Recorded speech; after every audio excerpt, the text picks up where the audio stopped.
Indian market చిచ్చర పిడుగులా చెలరేగిపోతోంది. అటు బంగారం ఇటు వెండి సామాన్యుడికి చుక్కలు చూపిస్తున్నాయి. తులం బంగారం 2 లక్షల దిశగా, కిలో వెండి 4 లక్షల మార్కులు దాటి రికార్డులను తిరగరాస్తున్నాయి. అసలు ఈ ధరల వేగానికి అడ్డుకట్ట పడేదే లేదా? సామాన్యుడి పసిడి కళ ఇక కలగానే మిగిలిపోనుందా?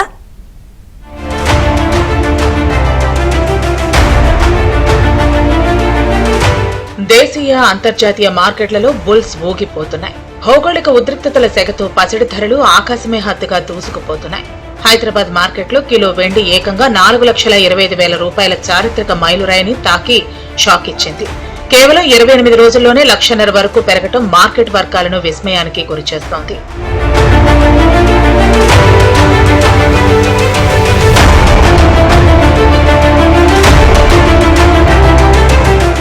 బంగారం కూడా ఏమాత్రం తగ్గటం లేదు. 24 క్యారెట్ల 10 గ్రాముల మేలిమి బంగారం 1,82,000 దాటింది.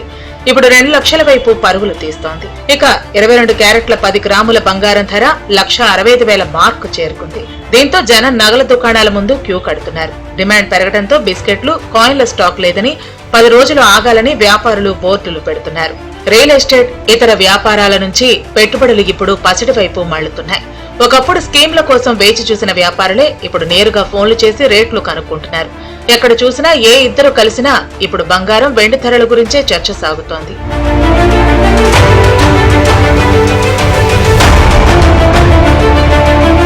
మరోవైపు రూపాయి విలువ పతనం ఆందోళన కలిగిస్తోంది. డాలర్తో పోలిస్తే రూపాయి 91.98 వద్ద జీవితకాల కనిష్టానికి పడిపోయింది. దేశ జీడీపీ మెరుగ్గా ఉన్న అమెరికా రాజకీయ పరిణామాలు కరెన్సీని దెబ్బతీస్తున్నాయి. రూపాయిని ఆదుకునేందుకు ఆర్బీఐ రంగంలోకి దిగినా మార్కెట్ పరిస్థితులు మాత్రం అస్థిరంగానే కొనసాగుతున్నాయి. ధరల పెరుగుదల ఇన్వెస్టర్లకు లాభాలు పంచుతున్నా సామాన్యుడికి మాత్రం గుండెకోత మిగుల్చుతోంది. రూపాయి పతనం, బంగారం పరుగు ఎక్కడ ఆగుతుందో చూడాలి.